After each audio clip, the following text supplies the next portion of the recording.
So I will introduce myself. I know a few of you, but there's a couple that I'm not familiar with. So my name is Trisha DeWolf, and I work in the Dean of Students office, and I'm the Alcohol and Other Drug Program Coordinator, which means I have my hand in a lot of different things that have to do with alcohol and drug programming. Some of it's the more fun programmatic piece, giving students some alternatives to, to going out and planning those type of fun things for students. And then the other piece is educating the campus on, what's kind of going on in the world of alcohol and drugs. What are some of the trends, the data? What is our data with our students? I help facilitate the Alcohol and Other Drug Committee that's campus wide. I work very closely with student conduct. So I meet students one-on-one who have violated alcohol and drug policies on campus, and also students who just want to know more, or who might be actually looking for ways to get involved in treatment and what navigating that might look like for them. I work closely with the health center and the counseling center. So a lot of different areas. So if there's anything that you ever have questions on, or you're working with a student who might need some alcohol and drug related services, please point them in my direction and I can help get them the help or information that they need. So Recovery Ally is something fairly new that I started probably a year ago. It was kind of in the middle of the pandemic, so that slowed the momentum down.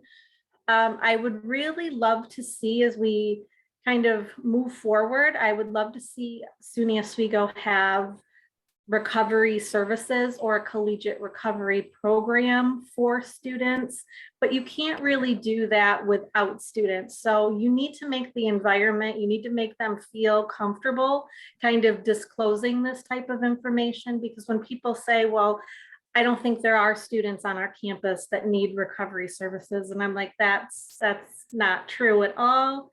It's just they might not feel comfortable coming forward. So much like our work with Safe Zone that teaches people on campus to be advocates for the LGBTQIA community, and you learn resources, we're going to try to facilitate that for the Recovery Ally program as well. I would say I've trained about 50 people on campus, and that includes some student groups. So I'm just looking to kind of grow that. And towards the end, I'll share a little bit about how we're moving forward. And a lot of other colleges across the United States have an actual position for recovery, like a professional staff that kind of runs this program. And so I'm hoping that we get to that point that maybe I hand this off to another professional staff member, or maybe SUNY hires, so those are just kind of like my visionary ideas as we move forward. So I do have a PowerPoint. I will pull that up.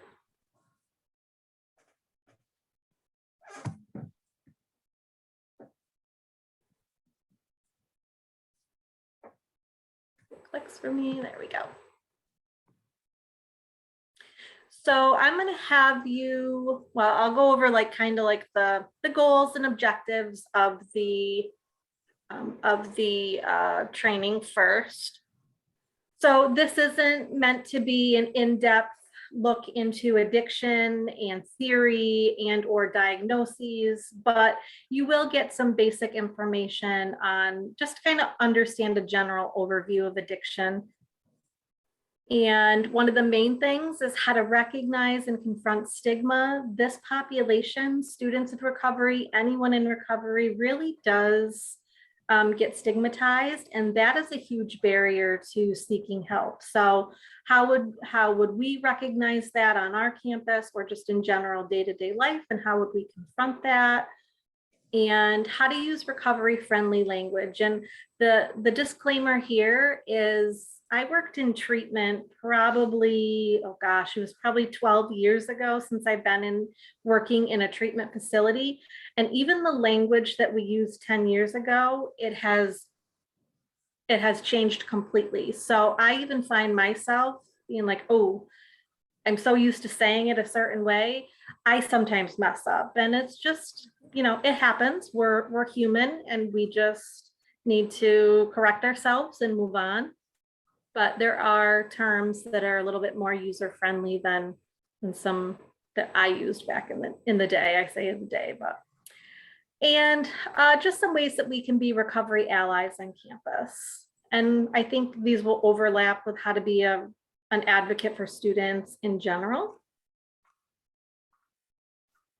And then what are some of the signs that a student might be displaying if they need recovery services, addiction services, and maybe you just don't know, but there are some kind of like warning signs and questions to ask. So that's kind of the gist of that. So I'm going to turn it over to all of you and just briefly introduce yourself, just your name, where you work on campus, and why you wanted to attend this training. Oh, I'm unmuted. I apologize. I thought that I was muted. I'll just go first. I was like playing with this. I was probably making noise. I'm Sheena Tucker. I'm Director for Office of Business and Community Relations. And as part of that role, I also serve as Executive Director for Workforce Development of Oswego County. And so my intent for taking it was because of the pandemic and the high levels of unemployment, we've seen a huge increase and people kind of turning and resorting to alcohol and drugs during this time. So I just want to be more aware of how I can support members of the community. Great, thank you. So I'm Michelle Bandla, and I am the Director of Excel, and I've spent many years on the A&D committee. So I just wanted to sort of come and hear more and see where we're at this point. Thanks, Michelle. Hi, everyone. My name is Michael Chandis. I'm a faculty member in anthropology, and I'm the director of Native American Studies. And I have two kids in the background, so I'll be on mute most of the time.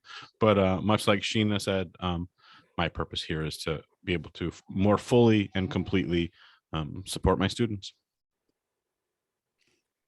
I'm John Kane from the Economics Department and the Center for Excellence in Learning and Teaching. And as the last two people said, I'd like to be better able to support my students who do have issues with drugs or alcohol. Great, thank you so much. So like I said, this is probably a good thing that the group is small because it can be a very triggering topic. You never know who's going to be in your group. We could have people in recovery, someone who grew up with someone who was struggling with an addiction. It really I don't know many people, I guess, that have not been impacted in some way, shape, or form. And my time in treatment, when I worked in treatment, a lot of my colleagues, they got sober, they went through the recovery process, and then they wanted to give back. So a lot of my coworkers were in recovery themselves. I myself do not have an addiction to substances, but doesn't mean that I wasn't affected through family members, friends. I've lost a lot of people to overdose and have even some current family members who are currently in full-fledged addictions. So right now is a really hard time with the pandemic. And like you said, I think Sheena, you said that it's a tough time right now, and people are turning to drugs and alcohol to cope. So I think this is very, very applicable to the time now. I'm assuming that these wouldn't be very different than other trainings where there could be some triggering topics. Basically, what's said in here stays in here. If you don't want it recorded, you can use the chat. Just be respectful of everyone's experience and opinions. Please feel free to share if you're comfortable. This works better when it's discussion based. And I just wanted to open it up. Any others that you feel would be helpful with this topic?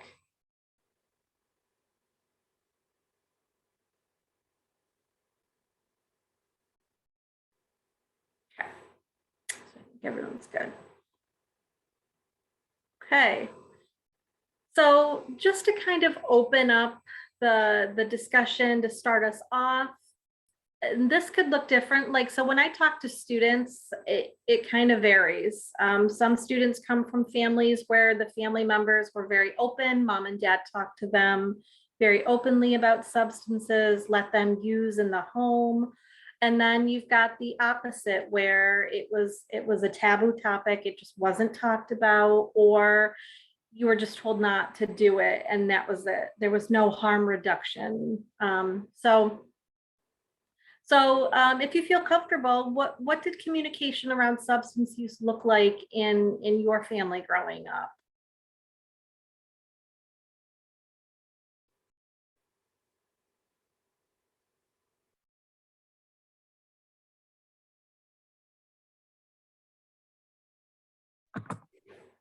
I guess I will share.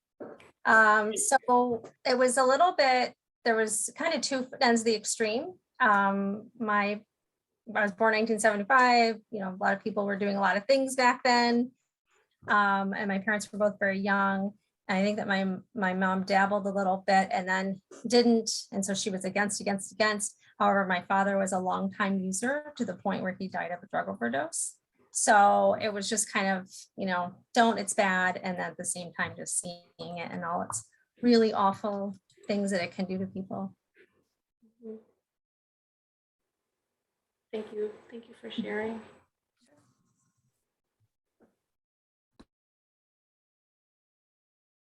In my household, it just generally was not discussed, but there was alcohol consumption at gatherings, neighborhood gatherings, family gatherings, and so forth.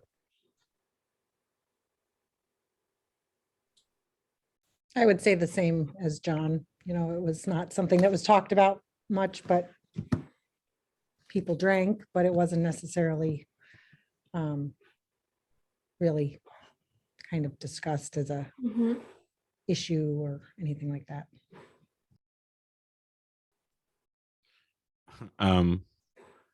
My parents graduated college in like 1971 or 1972. They were children of the 60s in many ways. So alcohol was not consumed in my family, but we openly talked about drugs and their effects because many of their friends suffered the same kind of fate that Trisha was already talking about. So I was raised, and I plan on raising my children with two very simple drug rules. And maybe this is wrong, but my parents told me, don't sell drugs and don't do heroin. and from surviving the 60s and 70s, that was what they learned. And they're heavy rules, but I think there's a lot of wisdom there too. Yeah, absolutely. And it's always interesting to me that, you even get a small group like we have here, and there's differences. And it's interesting when I'm talking with students, kind of how that has shaped their view on drug use. And in some cases, the lack of discussion around it makes it more like, ooh, I think I want to do that. When we tell someone not to do something, it's even like a small child, don't do that. It's like, ooh, well, no, I want to. So I'm very much a proponent of harm reduction. So it's meeting someone where they're at. So if in treatment, and I have more freedom now that I work at the college level, in actual outpatient treatment, the goal most of the time is to just abstain 100% from any substance. But with harm reduction, if someone just wants to be safer about their IV drug use, you might point them in the right direction of clean needles, or, New York City just opened a safe injection site, you know, much to the controversy that surrounds it. And, you know, you use your drugs in these facilities, you get clean needles, they have access to Narcan, which can reverse an overdose. So a lot of my discussions with students is like, okay, you don't want to stop drinking, you don't want to stop using, but how can we make your experience safer? And I do appreciate that, because people, sometimes they're not ready to stop. A lot of times they're not. And that's why there's such high burnout in counselors who work in treatment, because if someone doesn't want to be there, it's really hard. You got to grab onto something. And if they don't have that desire to stop, it makes the process very difficult. So I sometimes felt like more of a babysitter or a private investigator than I did their counselor. So, but I don't see that a lot in the college age population. I think that they like the fact that we're not telling them to stop necessarily. I mean, in some cases we do, but you kind of meet them where they're at. So, okay, great. Well, thank you for sharing. So some common acronyms that you might see throughout this presentation: AOD, we use that a lot. I mean, it's in my title. AOD stands for alcohol and other drug use. CRC, Collegiate Recovery Community. The DSM is basically just the manual of all psychological disorders, which substance use disorder falls under that. So that was our big book, that if a person met the criteria, they had 3 out of the whatever signs, then, you know, you would diagnose them with a substance use disorder. So those are some of the typical acronyms that you might see. I know we're very acronym heavy in higher ed anyway, so add a few more, right? And if I'm going too fast or you have questions, please just stop me. I can always elaborate on some stuff. So like I said, this is not necessarily a diagnostic training, but this kind of gives you a general overview when we say substance use disorder, that it's on a spectrum. You know, you're going to get some, and we'll talk about it mainly from the college perspective, but because I have experience in treatment, I do kind of add that in when appropriate. So I would say that students that I see that violate drug and alcohol policies on campus, they're in that mild to moderate phase. And that is when our interventions are going to be most appropriate, because we're not doing intensive outpatient treatment with them. So if you intervene in the mild or moderate phase, you have, you know, you're more likely to see success that comes rather quickly. So what is a substance use disorder? Basically, it needs to cause the use, like, so someone's alcohol use, we'll say, for example, has to cause some significant impairment in certain areas of their life, whether that's physical, whether that's occupational, social, you know, think of those dimensions of wellness. And, you know, when you have conversations with students, their friends are worried about them. They're not eating, they're not sleeping well. So right there's the social and physical issues. They're not going to class. I mean, that's just like their employment, you know, so that's impacted. Maybe they're spending a lot of money going out and drinking and purchasing alcohol or purchasing marijuana. So you could see how, like, it's almost like pieces to like a bigger picture. It's puzzle pieces. And then when you look at the bigger picture, you like, yeah, they're having some impairments in a lot of these different areas. And a lot of times it's just about showing them that it is affecting them, because most students come in and they're like, well, I don't see how it's negatively affecting me. And you start digging a little deeper and they're like, oh, well, yeah, I guess I can see that. So. Sorry to interrupt, but Trisha, sure, is that yeah. one of your go-to strategies to just try and try and help students write, like my father would call it, like a pros and cons list of like. Absolutely. So I think I do that a lot when students get just these violations on campus and they're like, oh, this is so stupid. I don't know why I'm here. And yeah, it's about shedding the light on the different areas and kind of not push, well, yeah, pushing back a little bit on some of their thoughts and perceptions. And it's knowing when to like give and take. What is too much pushing so that it makes them not want to talk to you, but what's pushing them enough to see like that, yes, it is having a negative impact on your life. So yes, definitely. I do a lot of motivational interviewing, which is rolling with resistance, because most likely you're going to get that. You meet the student where they're at or whoever you're talking with, and you ask them, what do you want to work on? So it gives them kind of power that, you know, you're not the one telling them what to do. So, yep, absolutely. Good question. This just kind of highlights the overall, the numbers, the data. I mean, I'm not a huge data person, but these numbers are staggering. 1 in 7 people will develop some sort of substance use disorder during their lifetime. I mean, think of a class of 100 students. I mean, statistically speaking, you know, even smaller classes. 1 in 10 Americans will get help for a substance use disorder. It's kind of an old stat, but you know, almost 21 million people met the criteria.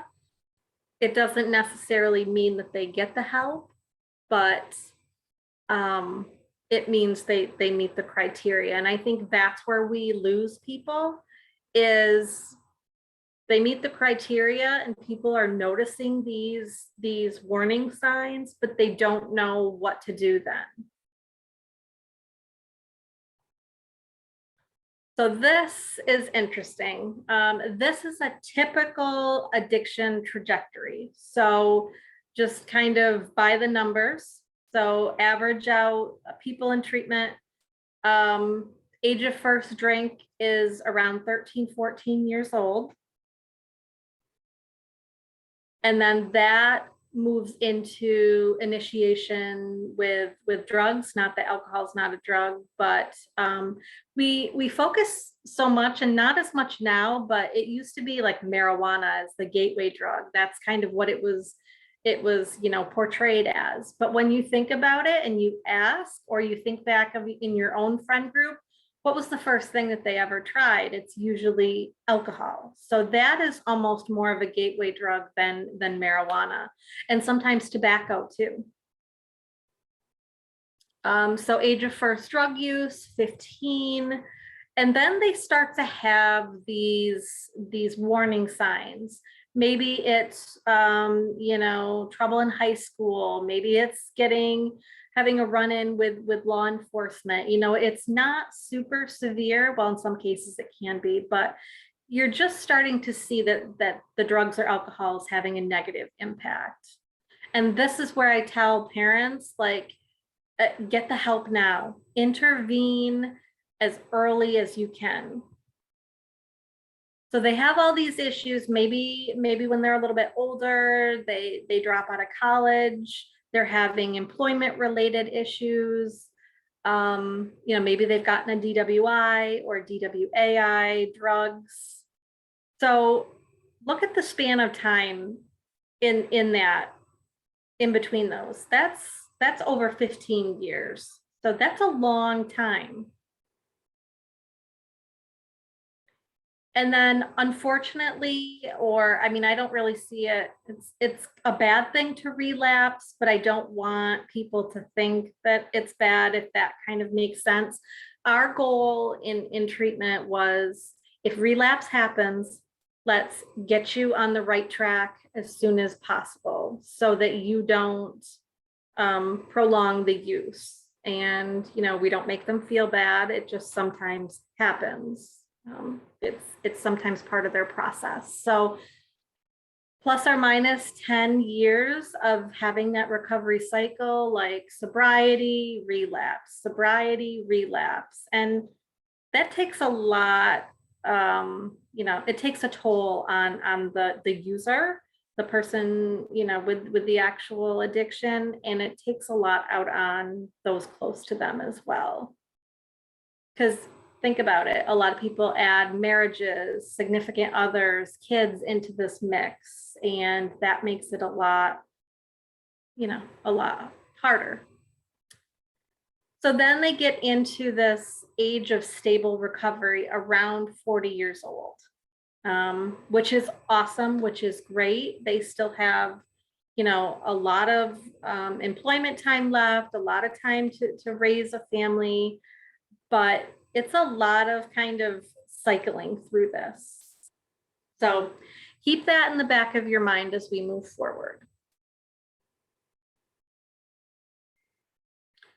And a lot of people see substance abuse recovery as like, oh, they're not using substances, but there's a whole lot more to it. It's almost like a lifestyle.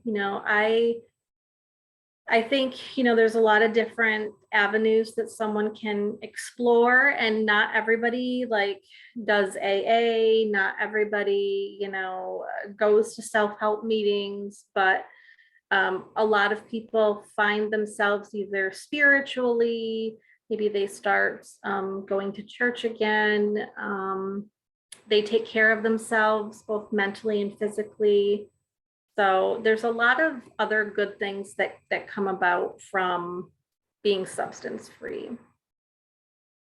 And so what we mean by sobriety is abstaining from alcohol and other drugs. And if they have a medical condition, we don't include medications for their health condition. If they start to abuse it, then yes, but if they're following doctor's orders. And like I said, improvement in their physical health, their psychological health, they may gain spirituality from the process. Everyone's journey is different. And that's why I hope that we can have some different pathways for students. So students are more than welcome to go to local NA meetings, Narcotic Anonymous meetings, or AA meetings, Alcoholic Anonymous meetings. But I want other options for them too. So I would love to see Smart Recovery kind of get its footing. I am trained in Smart Recovery, but there needs to be a need for it. And I think a lot of students are afraid to kind of come forward and say, hey, I need some assistance with this. So we're trying to create an environment where students feel safe kind of disclosing this information. And a lot of times it comes with volunteerism and working with the community and citizenship.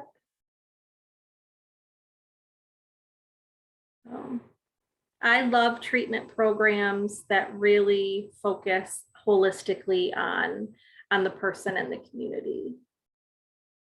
Oh, Smart Recovery. So Smart Recovery is not spiritual based. It focuses more on, what are your triggers? Let's look at that. Let's, beef up your support system. It just is a different avenue rather than because AA and NA have a spiritual aspect to it, and some people are not comfortable with that. And so Smart Recovery just focuses on the actual steps that someone would take to get sober. So, and it's not done by counselors. There's still like that community piece. It's just not spirituality based. Not a problem. Oops. So probably this is something to think about in your work with students. Like, I know a lot of people, even, some of my colleagues, just people in general are like, you work with college students, like that's a normal part of the college experience. And I always say yes and no. To me, I focus more on their social life, and there's many other ways to be social rather than consuming alcohol and drugs. And people can go to parties and not drink, or they can go to parties and maybe have one drink or two drinks and not get blackout drunk, not, get themselves into situations where it's dangerous. So, but when does it kind of cross that threshold? When do we really start to worry? So I would say when a student is showing signs of either alcohol or drug withdrawal, and that looks different in everyone. And a lot of times it's physical symptoms that you'll start to notice. But also the psychological symptoms. Are they irritable? Are they anxious? Are they depressed? And just because someone shows some of these signs doesn't mean that it's alcohol or drug withdrawal, but it warrants a conversation. A lot of people say that going through the withdrawal process physically feels like the flu times 10. So put that into perspective. And it can be rough to watch someone go through that. That's why it's so important to get medical intervention or professional help, because why would you want to see someone close to you or a loved one go through withdrawal? You really wouldn't. It's tough to watch. And in some cases, it can be very dangerous to go through withdrawal without some medical interventions. So, hopefully we wouldn't see any major issues with that with our students, but something to be prepared if that's a possibility. So this I do see, and this by itself is not necessarily a bad thing. So an example of rule setting to limit use would be, I attend all my classes this week, and that means Friday night I get to go out and get completely annihilated. Or I have 2 papers due this week. Once I get through those 2 papers, I can let loose on Saturday night, and that gives me the permission to just go crazy. Or on the flip side, someone might be actively trying to cut down, and they might say, okay, I'm only drinking beer Friday night. I'm going to stay away from the shots, which is a good thing. But when they can't hit that milestone or they can't do that, there's like the shame feeling, and they're like, oh, I failed and this and that, and it can lead to other issues. So, it just depends on the situation and depends on the student. I always say to students, if you don't remember what you're doing, how is it fun? Like if you have to get a play-by-play by watching your Snapchat the next day, or your friend's like, oh my gosh, you were so crazy when you were out. How is that fun? So it really kind of gets them to kind of think of the bigger picture, like, oh, is it really fun? You're always going to have students that say, yeah, my goal every weekend or when I drink is to get completely annihilated. I'm like, okay, well, let's talk about how we can be safer with that, if that's your goal.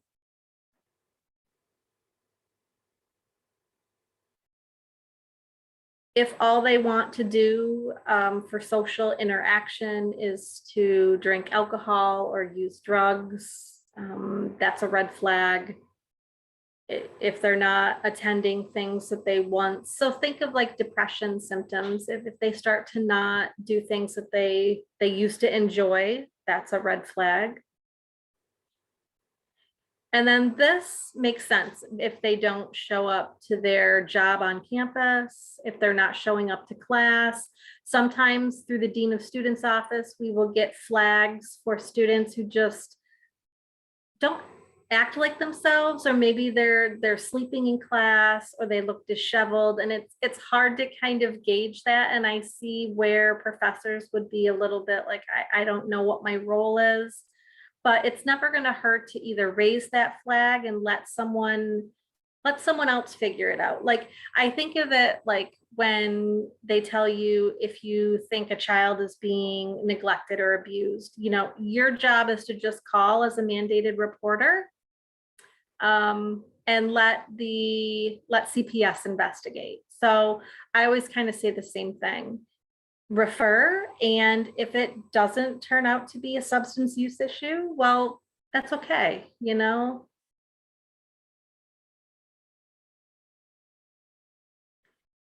And then if a student is telling you that they crave alcohol, they crave drugs when they wake up in the morning, there's just a very strong compulsion to use, and that's really all they think about, that's obviously a red flag. And we would hope that we could get interventions in place before it got to that point. And in a lot of cases, we do.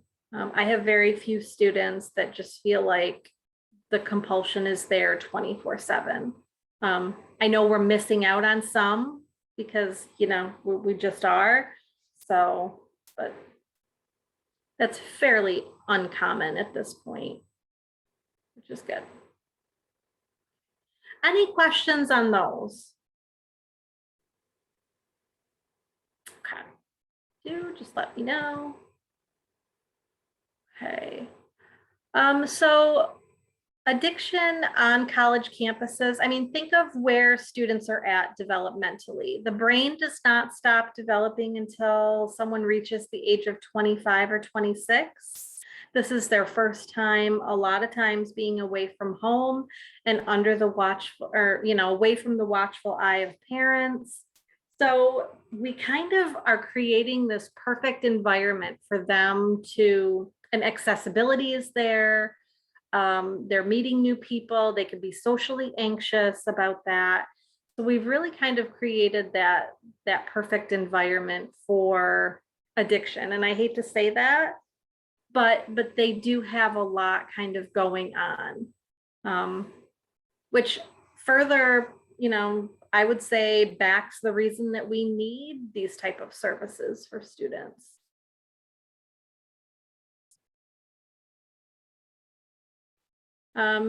We don't talk about peer pressure too much, at least I don't in a grand scale. It always comes up during my one-on-ones, and it's different from the peer pressure that middle school health class or even high school health class talks about. It's fear of missing out.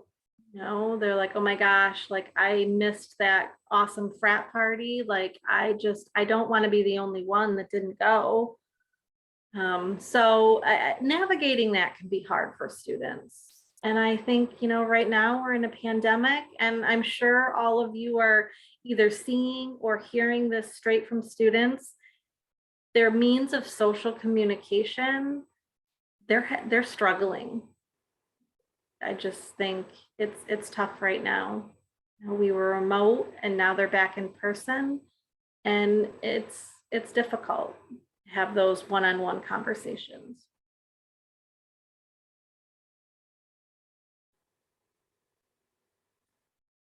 And statistically speaking, it's one of the heaviest drinking smaller like subpopulations in society, just because the access is there, and there's that thought that it's college, it's just what you do, and we're trying to change that. And even during orientation, I ask students, who heard that Oswego is a party school? And we talk about that a little bit. And believe it or not, a lot of students say, well, my parents went here, they said it was a party school. There was more bars on Bridge Street than like any other area. And, and they hear about Bridge Street Run. So we have a lot kind of going on with that. I don't want to say that Oswego is any worse off than other colleges, because we're not, but traditions really die hard, and students listen to alumni, they listen to those things, and that's the culture that they're creating, and we're trying to combat that and say, well, no, not everybody drinks here. No pun intended, but a pretty sobering statistic. 1 in 6 18 to 24-year-olds meets the criteria for a substance use disorder. So that's how I know that we have students that are struggling, but maybe they just don't know where to reach out. They don't feel comfortable. So again, more reason to do this. And the earlier someone starts using, I always ask students, when did you first start either using drugs or drinking alcohol? The earlier you start, the higher your chances for developing a substance use disorder. It's just your brain isn't fully developed. You're drinking, you know, you have someone that's drinking at 12 versus someone who waited till 19 or 20. That's a huge chunk of time. So that's kind of a risk factor as well. So these shouldn't be super surprising, especially for those of us that teach. There's those academic consequences, and we tend to worry about that a lot, especially if we're, you know, teaching a class. That could be the only sign that you see. You might not have any behavioral or psychological signs. You might only start to see that students are performing poorly in your class.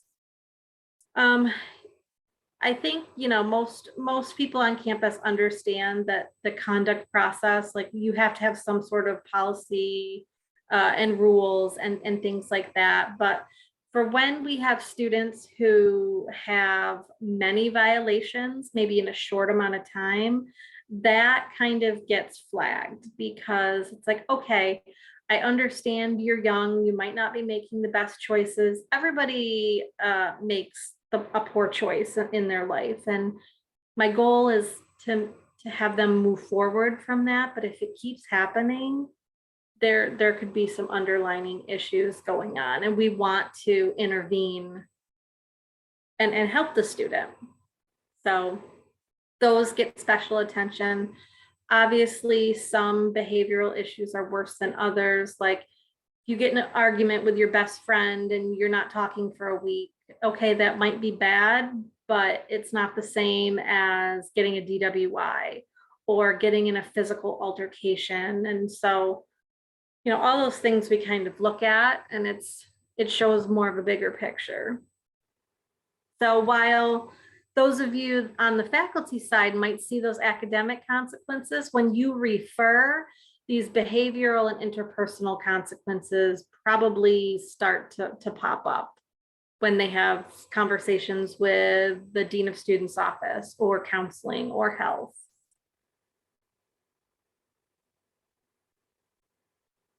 So again, there's those health related consequences, again, interpersonal consequences. It really affects all facets of you know, us as a human.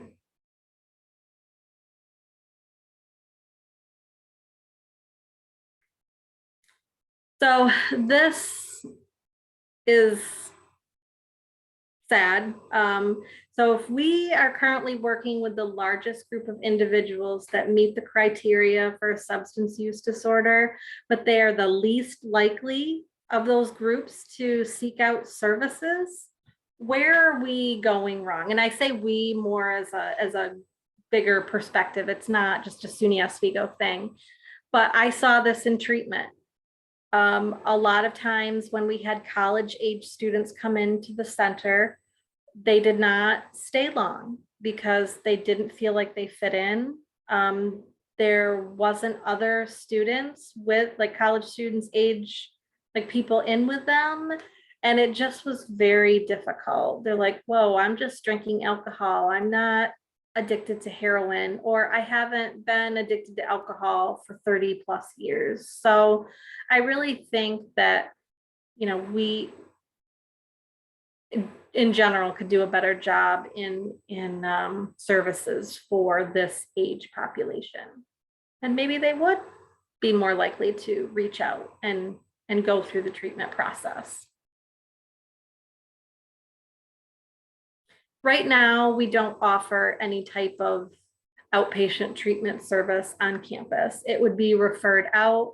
In the counseling center does a great job. They'll get them started, and if there's mental health concerns, but think about how long we have students here, and the treatment process is definitely longer than 13 or 14 weeks. So we usually refer out for things like that.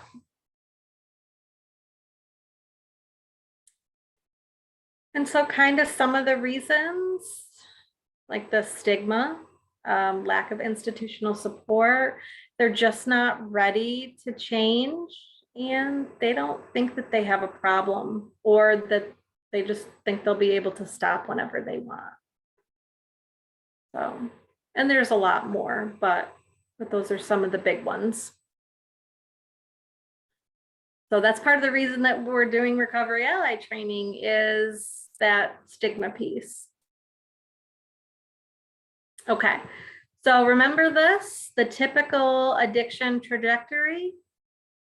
Now let's focus on if a student was involved in a collegiate recovery program. Okay, age of first alcohol experience is a little bit higher, but that's, you know, for whatever reason. Age of first drug use is a little bit higher, but the important thing is they're still going through those addiction related consequences, getting in trouble maybe with the college, not going to class. So you have all those issues still going on. But then they get into treatment at 21 instead of 31. That's a 10-year difference. And then that rapid kind of cycling with recovery, relapse, recovery, relapse went from 10-ish years down to 5. And then they're in stable recovery around the age of 26. And now there's always outliers to this. There's outliers to any situation, but this is how we know that collegiate recovery programs work. The data is there. And, you know, not that at 41, someone doesn't have a lot of life left to live, but if we can cut that cycling down and we can get them in recovery like sooner, it's obviously better for the person.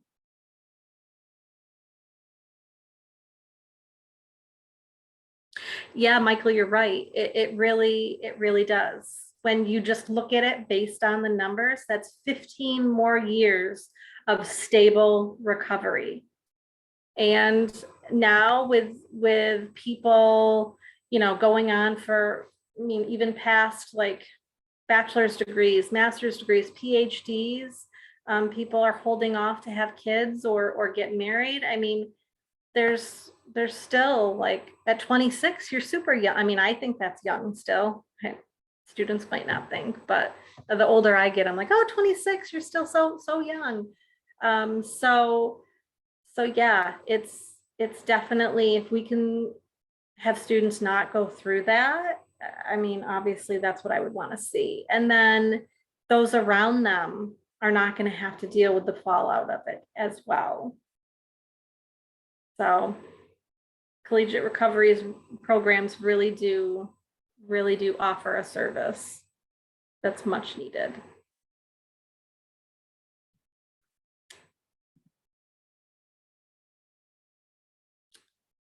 I won't spend too much time on this, but it's a good kind of precursor before we talk about stigma.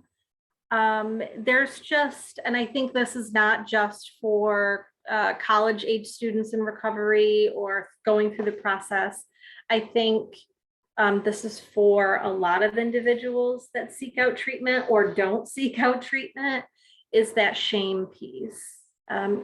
people can really be discouraged from disclosing their recovery status, or people like, oh, well, you don't have to use heroin, but you can drink. Like, what's the big deal? Like, it's not the same. And people don't necessarily mean to be like disregarding, but it is. It's disrespectful.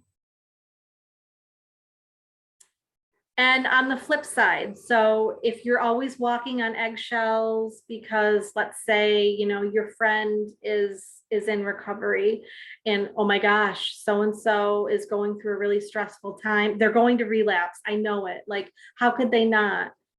You need to trust the process and that people have learned coping strategies, they know their support system. It doesn't mean don't check in on somebody, but they can, a lot of times they can handle it. And if they can't, they will reach out and they will use the tools that they were given to handle the stress, because just because you're sober doesn't mean that you don't have any stress. I mean, it's just part of normal life. So I know a lot of people that are like, oh my gosh, don't say anything to them because we don't want to stress them out, because that's going to make them want to use. Just because someone says I want to use doesn't mean they're going to.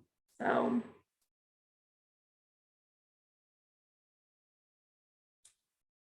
And I kind of alluded to this, refuting one's recovery status because it conflicts with a stereotype. So sometimes this is with the same substance, like, oh, you weren't really addicted, were you? Or, oh, you were addicted to cocaine, but you could drink, or you can use marijuana because now it's legal.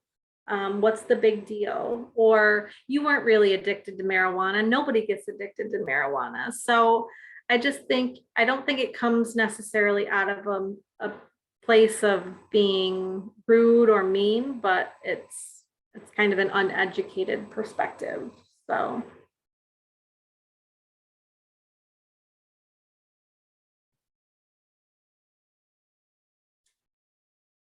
And I do hear this from students in certain aspects. So exploitation or testing of recovery status, or like an example of this was they want you there because they know that you're not going to drink and you can be the DD, which is fine sometimes, but that shouldn't be your go-to. Because I think we all know how awful it can be to be the only sober one dealing with what comes along with helping people who are inebriated. And I would obviously do it again in a heartbeat, but do I always want to be the one babysitting? No. So and if people are just disrespectful, that they know you're in recovery and they offer you substances anyway, they might not see it as being disrespectful, but it is.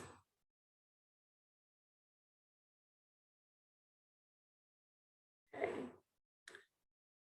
So to kind of go along the stigma piece, using the correct language is really important. And like I said, this has even changed from when I was working in treatment. We used to say all the time that someone tested clean or someone tested dirty, or we would say addict, we would say substance abuser, but the language is changing to be more inclusive. So we're using terms like substance use disorder, active addiction, substance misuse.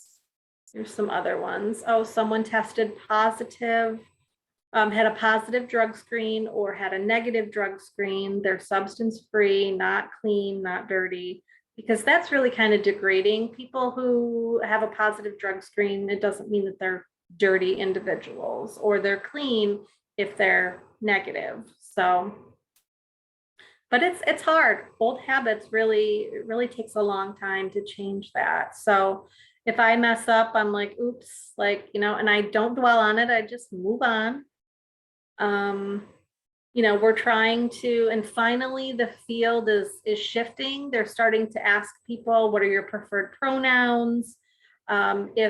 If clients have, a legal name change, or they just want to be called something different, just like we do that for students through the Dean of Students office. And I think that's such a small but impactful thing that you can do for someone out of respect. Persons affected by addiction, person in active recovery. The only thing that I would say is if someone uses some of these words themselves, like the actual person with the substance use disorder, if they say, I would rather you do call me an alcoholic or a recovering alcoholic, or yes, I am an addict. If they want you to use those terms, then on that type of level, when I talk to them personally, I would choose, or I would use what they chose. But, I hear, and social media is great, but it's also, I think, done a lot of harm, especially to this population, because instead of helping somebody, everybody pulls out their phones. So I've seen a lot of local videos of people are like, oh, look at this tweaker, this mollywhopper, standing in the middle of Bridge Street, acting weird. And I'm like, you need to think about it from the perspective of that person's loved ones. Or let's say 6 months down the road, that person is in recovery and that video is circulating of them when they were in their darkest times. I don't think people think through these things. And I think it happens with anything, even with just like a fight, everybody has to get out their phones, or anything happens. I feel like, that can be very degrading. And I don't think I know anyone who is in recovery that likes to be called an ex-junkie or an ex-tweaker or an ex-stoner, so. Because words can hurt, definitely. Okay. So kind of going over the language, how might I change some of these words? So my friend shared such a powerful story about being a former addict. So this isn't too bad. I would give this probably a B if I had to grade it. But how could we switch that to be a little bit more inclusive?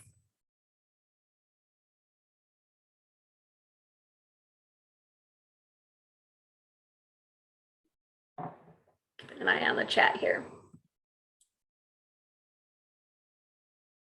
Yep, Michael said substance user, absolutely. Michelle being in recovery, yep.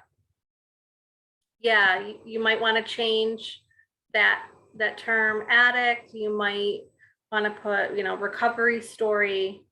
Those are a little bit more inclusive, but all in all, this isn't horrible. So yeah, my friend, and you could even take the former addict out of it or substance user out of it and just said my friend shared a powerful recovery story. So yeah, great. Next one. It is sad that he lost his scholarship due to a dirty drug screen.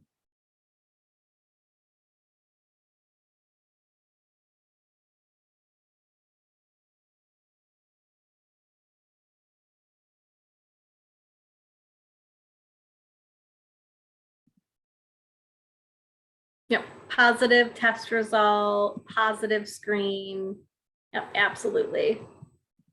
Even just changing one word can really change the context of the sentence. Yep, so you're going to want to use person first language. And overall, this helps reduce the negative stigma and just the misconceptions that are still out there, because unfortunately, many people that could really use the treatment services don't reach out because of the stigma. Or you get people that are like, there is no way in hell you'll ever find me getting services in the town that I live in, because if people see me, It's going to be all over, like that I'm in recovery or that I'm at Farnham or this, and that. So, which we want to take that out of it, most definitely. And not that we want you to necessarily not highlight some of the negatives and be real, but I think the first focus should be on recovery and the positives. But we can't always do that. We live in the real world, and that's not how things work. So,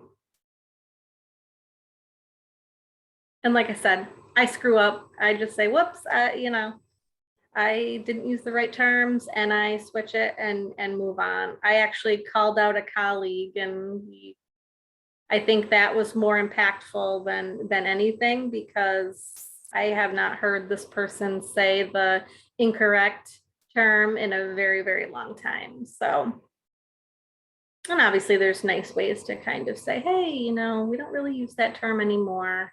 You could use this instead. That would be great. So to kind of end, what do you think a recovery-friendly campus would look like? And I know there's still a lot left to kind of learn with this, but what might you think would be some of the things that we would see?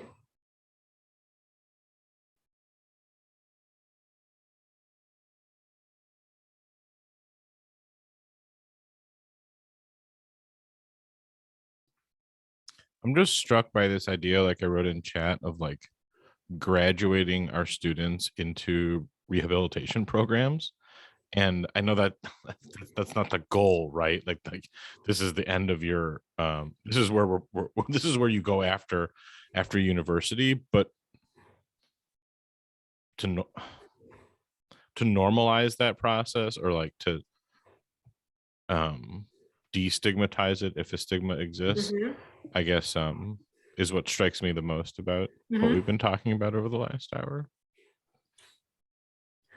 Yeah, I think you raise a good point, because it kind of directly impacts that thought that, oh, it's just college and this is your time of experimentation.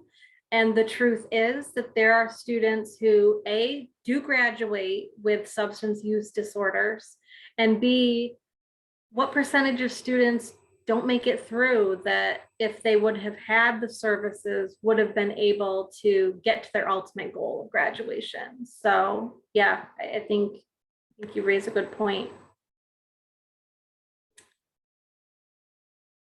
And so evening events on the weekends, yeah, we need to give students other things to do. And I think there's a lot of stuff to do, but right now, this is something that I think we're struggling with, is giving them the social outlet. They want to hang out, they want to do fun things, but a lot of them say the only place to do that is in a bar atmosphere or house party.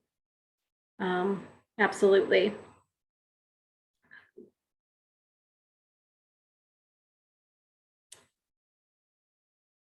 Yep. So yeah, faculty and staff, I would love to grow this more as we move forward. I'm just like kind of a service of one, and I would love for this to get so big that it needs to be kind of taken over by someone, or it's its own kind of thing. But yeah, we need to help faculty and staff either A, know the resources, or how to start those conversations with students who they're concerned about. I forget that there are lots of faculty that are just like, it's not my place. Like, if I notice these things, I'm just here to teach them. Some faculty are more comfortable than others. And that's why, yeah, Michelle, you're right. I think just knowing where to point the student in the right direction. You don't have to be a counselor. Leave that to the counseling staff, and you just need to get them either in the building, like either to the dean of students office, to health, to counseling, even their advisor. Someone who's I think we've come a long way on this campus, that we are much more there are more resources out there. You're available. The Dean of Students office is Mhm. much more available, so that faculty and staff, I think many more faculty and staff know where to go and don't feel like they have to take it on themselves. Because I think that was the old, Yeah. well, if I think this is going on, they felt like they were on their own. And I'm hopeful, or at least I think we're moving towards letting people know that is support on campus for students and for faculty who are concerned about students. Yeah, I Kudos. think so too. We've definitely made some strides in the right direction. So yeah, because we don't expect anybody to kind of take it all on themselves, because it's a lot. It absolutely is a lot. But yeah, those were great answers. Starting to use our inclusive language, honor the decision to refrain or not use. I think celebrating that, and that goes along with substance-free activities. Like, we got to have stuff for students to do, because they're going to get together in some capacity. Recognize and support those in or seeking recovery. Hopefully this kind of helps and opens the door for that, because you can't have a collegiate recovery program without students. So they're the driving force. It's almost like the staff member is just like the sponsor, it's like the faculty sponsor type thing, but they really drive the program. And we don't want to necessarily demonize drinking and things like that. So focusing on harm reduction, encouraging healthy decision-making. I just want students to make informed decisions, because some of the misconceptions I hear are scary. And I'm like, whoa, like, you are just lucky that nothing worse happened. It's like when students say I think of like sex ed and stuff. It's like, oh, wear 2 condoms. And we're like, no, don't do that. That's awful. Like, all these like misconceptions floating around. There's a ton out there for alcohol and drug use as well.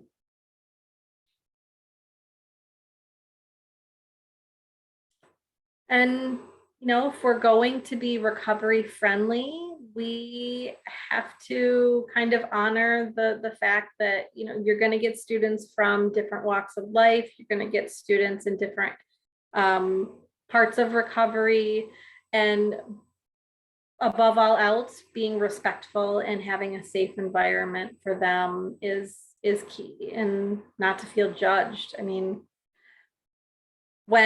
so we all kind of did what we had to do when we worked in the treatment facility. So if the scheduler was out, or the person answering the phones was out or needed help, we would answer the phones. And I just kept thinking, I want to be extra nice to the people that are calling, because it could have taken them all day, all week, all month to get the courage to call. And if I'm rude to them on the phone, no matter what I have going on, like that, that's not a good way to start. That's not going to be a good environment for them to be like, oh, this is a safe place for me, because it's not.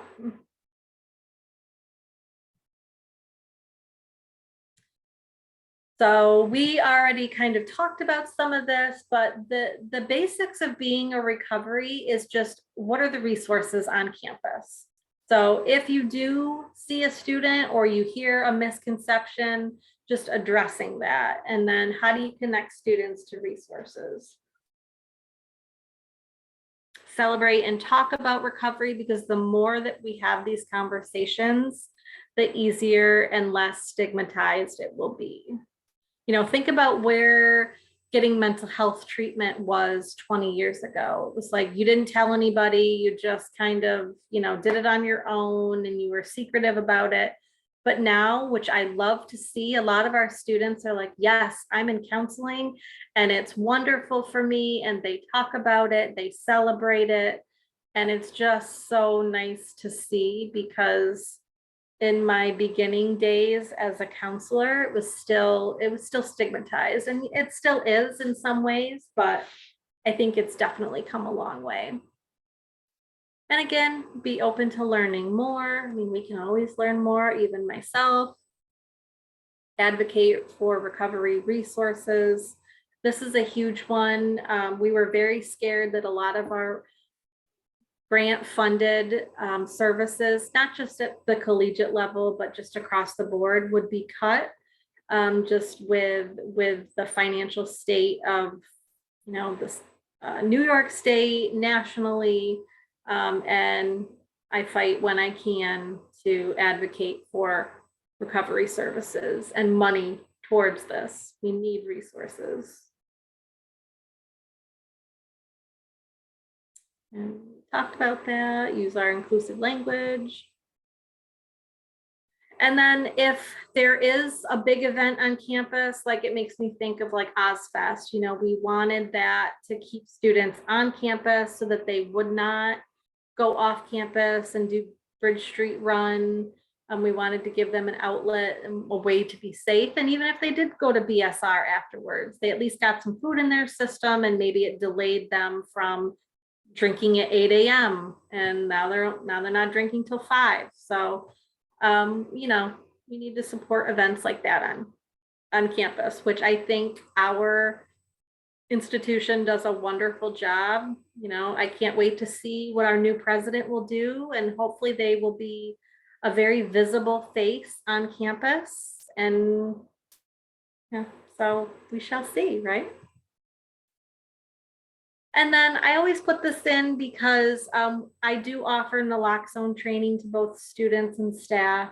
That is, if you're not familiar with it, it's an anti-overdose or overdose reversal drug. If given in time, it can reverse a heroin or opioid overdose. So it is a little bit controversial. Some people don't agree with it, and the fact that you can get it for free. But all in all, I think it's a good thing, because a person can't be in long-term recovery if they're dead from an overdose. And if it were my family member, which it has been, I'd want to save them every single time. You know, I look at it from that perspective. If it was my loved one. So, like I said, this is kind of in the infancy phase. I really want to grow it. I'm working with our graphic designer in our division to kind of come up with the face of what our recovery ally like program or training would look like. So this is from other schools. They keep it very simple. So we're in the beginning phases of taking some student perspectives into consideration, graphic designers looking at stuff, so that we have some swag to kind of promote this and lay the groundwork and the foundation to having a collegiate recovery program, because that would be my ultimate dream. So I'm not going to say we won't get there, because we will. So hoping anyway. Oh, the first one. Yeah. So some of them are really clever.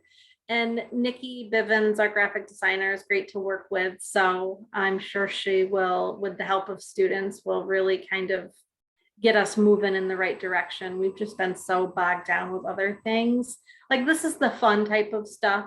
You know, it's not dealing with like vaccine compliance and things like that students, you know, aren't very nice to us about. But yeah, so more to come on that. And so now, you know, you're fully trained as recovery allies. So once we get that swag and that information kind of done, you will be getting so what I want to do is either have like stickers or something that you can put in your office that says you're a recovery ally. So just like Safe Zone, you know, you might not have a student directly reach out to you and say, hey, do you know about recovery supports? But they might feel comfortable kind of just talking to you in general. So I think it's helpful for a lot of things. Yep. Magnets. Yeah, that's a good idea. Yeah, absolutely. I like magnets too. So right now we're in phase 1, And it's really just about the education piece. So what is addiction? How can we combat the stigma and use inclusive language? And it's about celebrating everyone in recovery, but we know that we're dealing with a unique population with college students. They have unique needs, and the pressure is there. We have all these things kind of stacked against them. So it's a little bit different, but you know, we're going to try to grow the recovery ally training for both faculty and staff and students, and do more naloxone training. And then we can kind of morph into, once we get more students on board, we can really start implementing some of the collegiate recovery program initiatives here at SUNY as we go. So, and then the ultimate goal here, we would have a sustainable program for future Oswego students. So that's kind of like our visionary outlook, I guess, on the whole thing. Check time. Oh, right on the dot. Did anybody have any questions, any comments? No, great information. Thank you so much, Tricia. Yeah, you're welcome. Mhm. I said this is the fun part. No. Yes, thank you. This was very good. Great. Yeah, thank you for popping in on the snowy Monday. So, and if there's anything that you have questions on or anything else that you want information on, please don't hesitate to contact me. Looking forward to seeing the program grow. So, Yes, me too. Yeah. Thank you. okay. All right. Take care, everybody. Yes, Thank have a good one. You too. Thank you. I will stop the recording.